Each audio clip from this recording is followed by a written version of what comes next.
सभी आनंद से रहते। साधु संतों की बड़ी सेवा किया करता था परीक्षित। उनकी हर इच्छाओं का ध्यान रखना, कोई चोरी होना और कुछ भी हिंसा परीक्षित के राज्य में नहीं थी, क्योंकि वह उन तीनों नियमों का पालन करता था। आज परीक्षित ने विचार किया कि मैं भी जाकर देखूं कि भाई कितना सब कुछ हमारी संपत्ति में है, राजमहल में, राज सिंहासन में कितना है। तो जाकर देखने लगे तो उनमें बहुत दिखा, एक सुंदर सा उनको मुकुट पसंद आ गया। उस मुकुट को उन्होंने धारण कर लिया। वह मुकुट था जरासंध का, चोरी करके लाया गया, हड़प करके, लड़ाई से लाया गया। धारण करके आज मन में राजन की इच्छा हुई, आखेट की बुद्धि घूम गई थोड़ी। सेना को लेकर निकले तो सेना आगे पीछे हो गई। परीक्षित एक स्थान पर रुके थे, एक पेड़ के पीछे, कि उन्होंने, परीक्षित ने एक दृश्य देखा है कि एक पैर पर तो एक बैल खड़ा है और सामने एक गाय खड़ी है और उसके नेत्रों से आंसू बह रहे हैं। परीक्षित छुपकर वो दृश्य देखने लगे। गाय रुदन किए जा रही है और वो बैल कहता है, अरे देवी तुम रोती क्यों हो?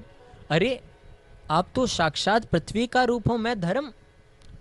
तो मुझे यह एक बात समझ नहीं, आप रोती क्यों है? अच्छा, आपका प्रियतम कहीं खो गया है? ओहो, कृष्ण भी आपके ऊपर से अपनी लीला करके चले गए, शायद आप इसलिए रो रही हैं। आपके रोने का कारण क्या है देवी? या फिर आप मेरे कटे 3 पैर देखकर रो रही हैं? देवी बताइए, रोइए मत। मेरे तो धर्म 4 पैरों पर खड़ा था, सत्य, दान, पवित्रता और दया। दान गई, पवित्रता गई, तो इनके जाने के साथ ही दया, दान और पवित्रता चली गई, बचा केवल सत्य। तो आप रोइए मत।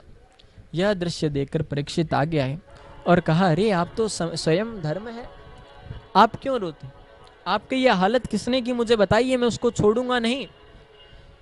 तो धर्म रूपी बैल कहने लगा, भगवान अब क्या कहें, एक रूप में अगर मैं देखूं तो कर्म प्रधान विश्व रचि राखा, जो जस करहि सो तस फल चाखा। कि यह संसार तो कर्म प्रधान है, जो जैसा कर्म करता है वैसा ही तो फल मिलता है।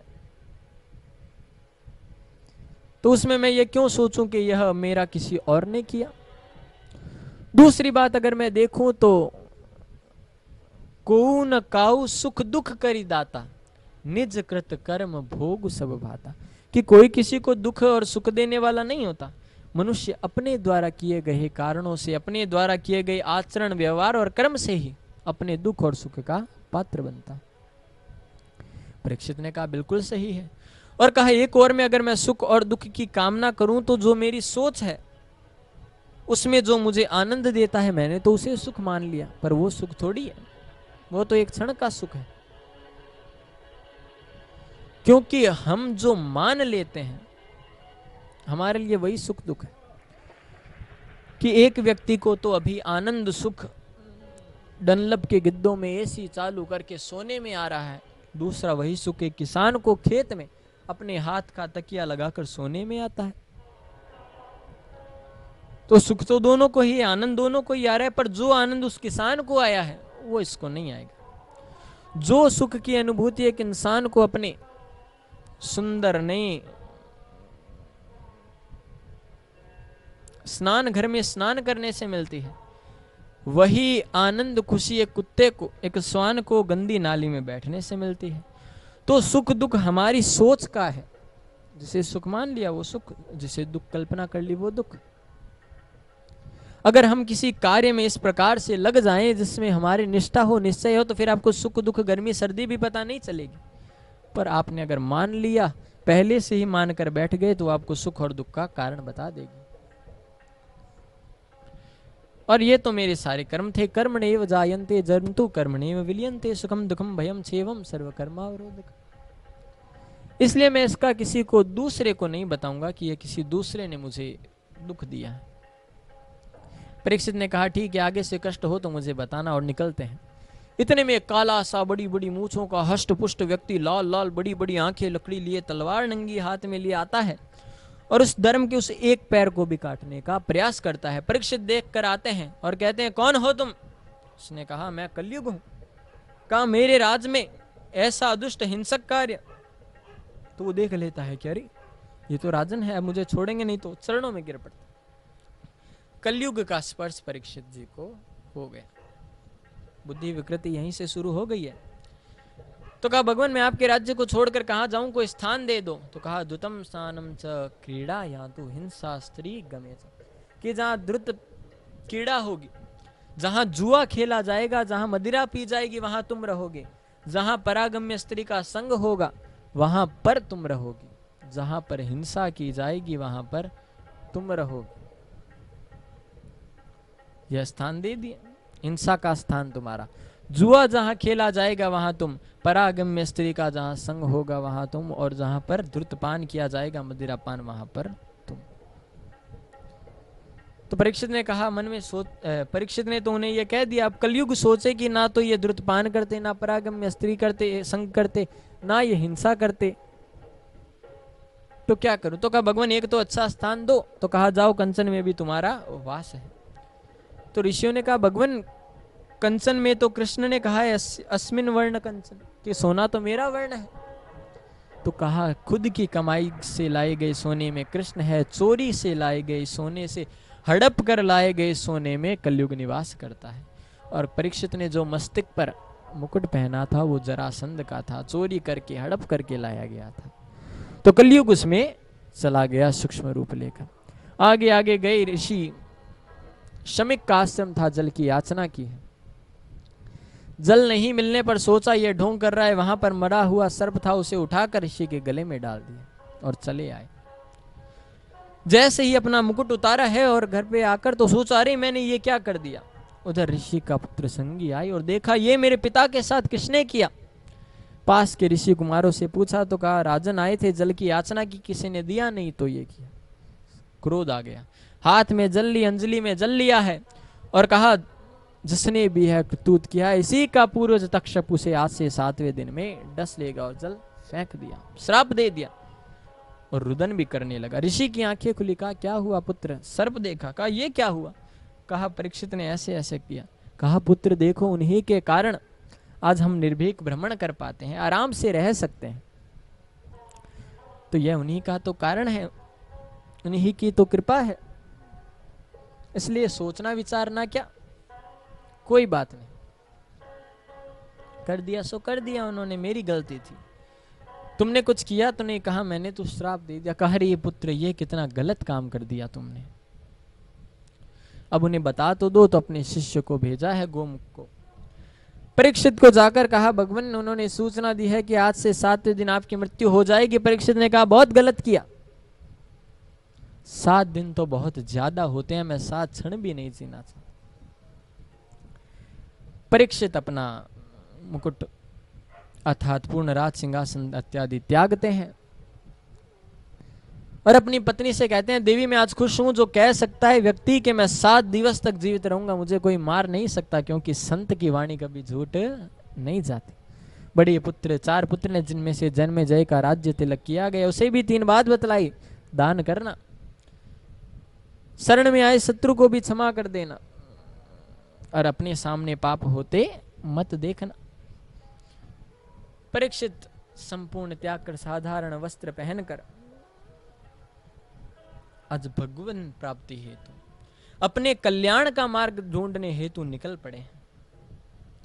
सब सोच रहे हैं कि ये परीक्षित को कैसे मिले, सभी लोग इकट्ठे हुए जा रहे हैं, भीड़ पीछे पीछे परीक्षित के कि राजन का कल्याण कैसे हो।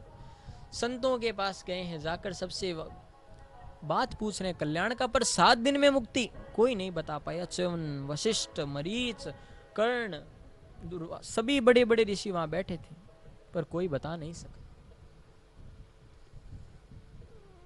इधर सुखदेव के मन में यह इच्छा जागृत हुई, उनको संकेत हुआ है कि किसी की मुक्ति करनी है। जब परीक्षित को कोई मुक्ति नहीं करा पाया, सुखदेव वहां पहुंच रहे हैं, पीछे 2-4 हजार की भीड़ होगी, इतने बड़े संत हैं, बिल्कुल नहीं। पीछे पीछे बच्चे नंगा बाबा आया कहकर चिढ़ा कर चल रहे हैं। सुखदेव दिगंबर तो है, पर ऐसे दिगंबर नहीं, इन्होंने कोपिन पहन रखी है। सुखदेव ने कहा तुम्हारा कल्याण हो गया। परीक्षित के समक्ष बैठे हैं। परीक्षित कहने लगे भगवान बड़ी कृपा हुई कि आप मेरे जीवन में आए और मुझे मोक्ष प्रदान करेंगे।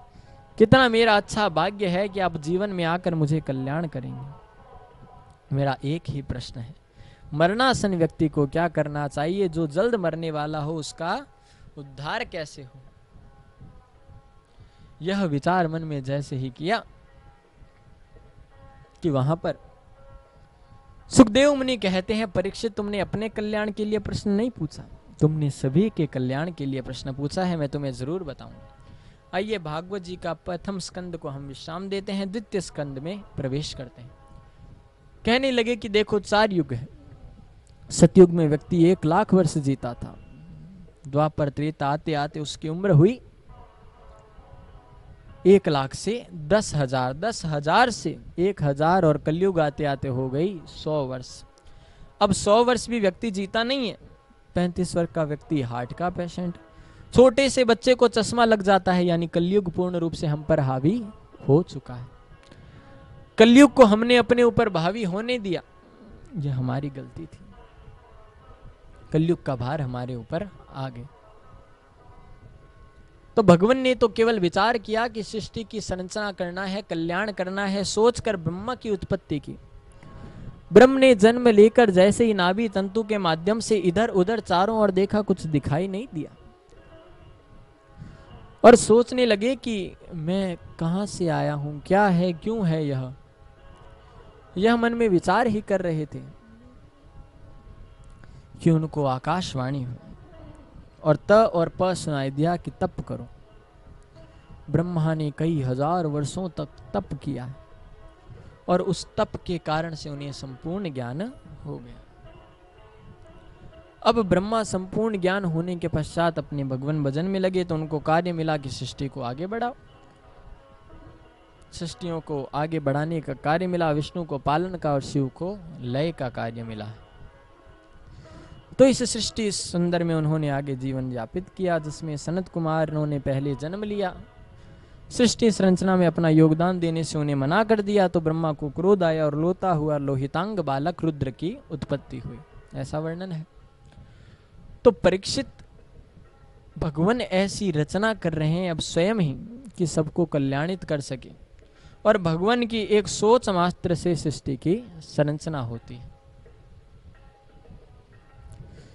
यह भगवान का प्रयास है कि जो व्यक्ति मैं प्रयास करता हूं कि व्यक्ति को भेजूंगा, और जब व्यक्ति यहां पर जाएगा तो हो सके वो शायद मेरा भजन कर ले।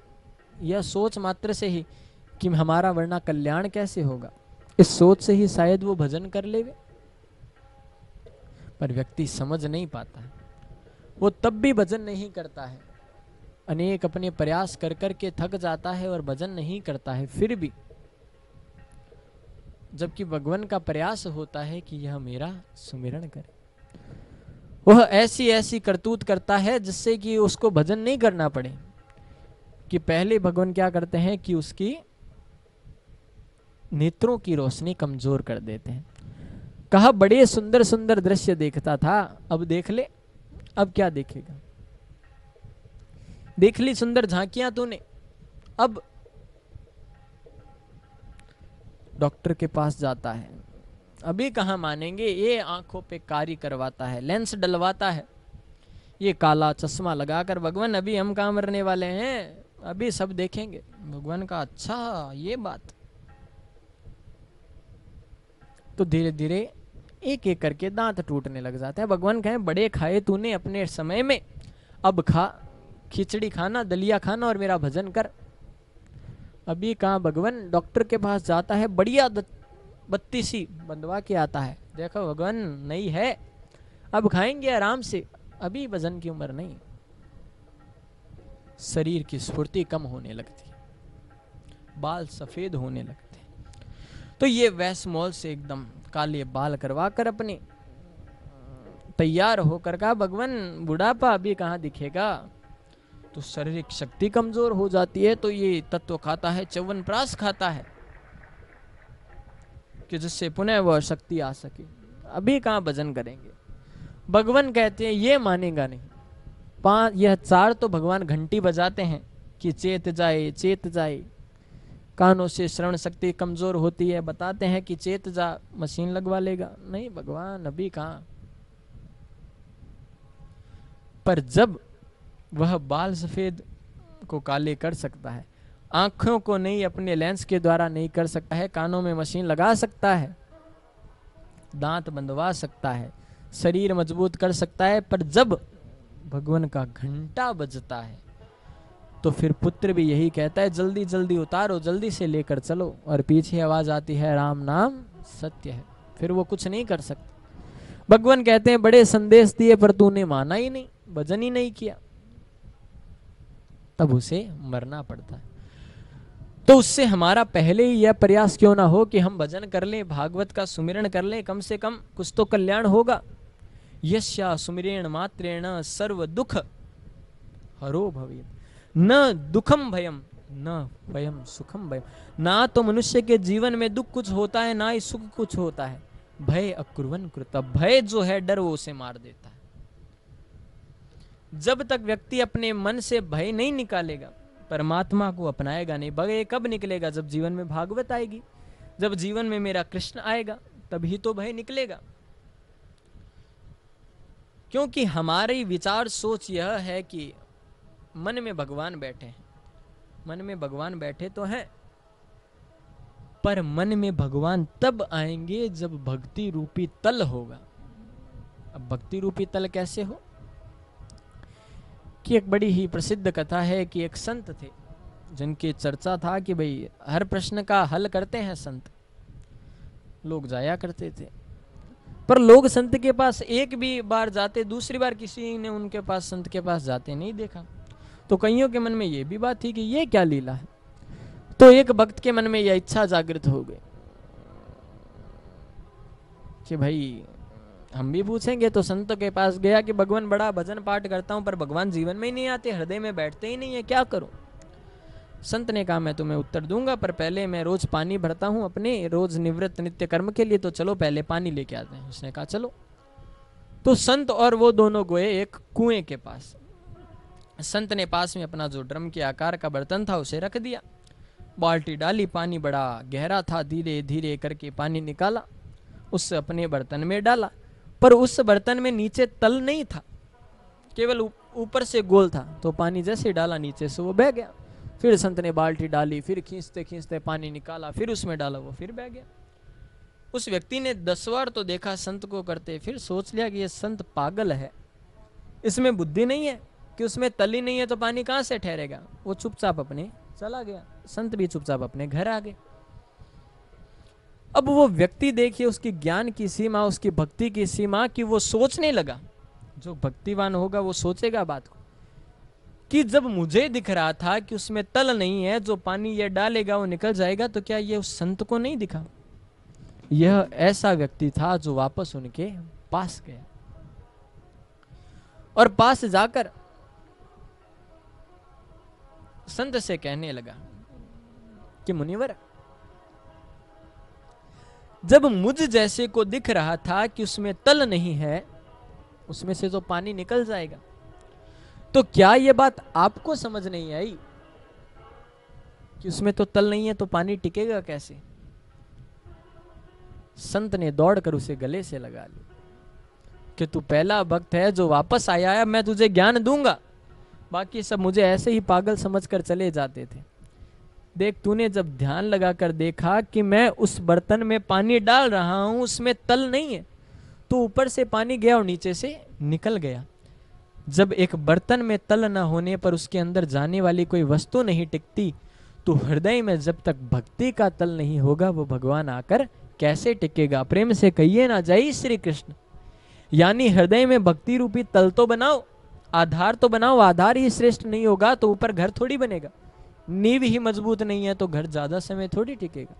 आधार मजबूत होना चाहिए, और जब भक्ति रूपी आधार होगा तो कृष्ण उसके ऊपर आकर अपने आप बैठ जाएंगे। बस अब आपको भजन करना जरूरी है, उसके नाम का कीर्तन सुमिरन करना परीक्षित तुम्हें जरूरी है, तब जाकर कहीं वो तुम्हारे जीवन में आएंगे, तब वह आकर अपना स्थान देंगे तुम्हें परमात्मा तत्व मिलने के लिए। तो देखिए, हम इस कथा को जिसका हम सभी श्रवण कर रहे हैं, आपको घर बैठ के श्रवण ही तो करनी है, केवल सुनना ही तो है, और क्या करना है। केवल इसको कानों के माध्यम से बड़े प्रेम से, आनंद से रसास्वादन ही करना है आपको, और हम तो वो भी नहीं कर पाते। ऐसे भक्तिमय अनुष्ठान गोविंद की कृपा से, मेरे कृष्ण की इच्छा से होते हैं, और हमारा योगदान है कोई इसमें, तो आप मानिए कि बहुत बड़ा कर्म है। भागवत, भक्ति, ज्ञान, वैराग्य और त्याग, इन चारों का समावेश आपके जीवन में। या तो भक्ति आएगी, या ज्ञान, या वैराग्य, या त्याग। परंतु अगर भक्ति ने स्थान कर लिया, भक्ति ज्ञान के कारण, जब हमारे जीवन में ज्ञान आया तो भक्ति को अपनाया, भक्ति आई तो वैराग्य आ गया, और वैराग्य आ गया तो त्याग अपने आप आ गया। तो जीवन में कृष्ण क्यों नहीं आएगा। चाह गई चिंता नसी, मनवा बेपरवाह, जिसको कुछ ना चाहिए वही शहंशाह। जिसने इच्छाओं को समाप्त कर लिया जीते जी, उसको फिर मोक्ष की जरूरत नहीं पड़ती। मोह का क्षय होना ही तो मोक्ष है। मोक्षः क्षयावृत्ति एव मोक्षा, कि मोक्ष के क्षय की वृत्ति, कि मनुष्य जी रहा है, इच्छाएं मर गई, मोक्ष हो गया। पर मनुष्य जिंदा था, मनुष्य जीवित है, और जीते जी इच्छाओं को खत्म कर दिया तो उसने मोक्ष प्राप्त कर लिया। और मनुष्य मर गया और इच्छाएं जीवित रह गई तो उसका प्रेत बन जाता, उसको कई जन्म लेने पड़ते हैं। इतना सा है मोक्ष का अभिप्राय, कि भावनामृत अर्थात अपने आप को कृष्ण के समक्ष भेंट कर देना और अपने आप को उसके रंग में मान लेना, यही भावनामृत है। उसकी बातों को सुनना, ग्रहण करना ही रसास्वादन है, पर उसको जीवन में अपनाना पड़ेगा, लाना बहुत जरूरी है। ऐसी भक्ति जब तक जीवन में नहीं आएगी, मेरा कृष्ण नहीं आ सकता। तल मजबूत करो। अब भागवत को दो स्थानों पर सुन रहे हैं, एक सुखदेव परीक्षित और दूसरी सूत जी और 88,000 ऋषिगण। सुखदेव कहते हैं कि भगवान की इच्छा मात्र से इस सृष्टि की संरचना होती है, रचना होती है। परीक्षित, वह मनुष्य को संदेश देता है भिन्न भिन्न प्रकार से कि भजन कर ले, कर ले, पर मनुष्य सुधरता कहां। अभी भगवान बहुत समय पड़ा है और वो समय को ऐसे ही व्यतीत करता चला जाता है, भजन को जीवन में आने नहीं देता। तो जब भजन को नहीं आने देता तो ऐसे रोग जीवन में आ जाते हैं जो उसको ऐसे कार्यों के लिए फिर मजबूर करते हैं। तो कोई काम हम मजबूरी से करें, उससे तो अच्छा है ना हम पहले से कर्म में आ जाएं, पहले से ही अच्छे से करने लग जावें, वो ज्यादा उत्तम रहता है। तो कहते हैं सुखदेव जी, परीक्षित, इसलिए अपने आधार श्रेष्ठ बनाओ, एकाग्र होकर 7 दिवस तक तुम्हें मोक्ष देंगी अमृतमय श्रीमद् भागवत का हम रसास्वादन करेंगे, जो परमात्मा का दिव्य स्वरूप है। 12 स्कंद, 335 अध्याय और 18,000 श्लोकों का रूप है, जो मनुष्य को भव सागर से पार कैसे कर दे उसका मार्ग प्रदत्त करती है। और जीवन रूपी इस भव सागर में जिसमें मनुष्य है, इसमें नौका में बैठकर, भागवत रूपी नौका में बैठकर वह भक्ति के मल्लाहों का सहारा लेकर माया रूपी, मिथ्या रूपी, ब्रह्म रूपी समुद्र को पार कर सकता है। मनुष्य रूपी जीवन की पूंजी है भागवत। आध्यात्म जीवन का शिरोमोर ग्रंथ है श्रीमद् भागवत। गया श्राद्ध को चैलेंज करने वाला ग्रंथ है श्रीमद् भागवत। व्यास के असंतोष को संतोष देने वाला ग्रंथ है श्रीमद् भागवत। जिसके जीवन में कुछ भी न बचा हो उसको सब कुछ प्रदान करने वाला ग्रंथ है श्रीमद् भागवत।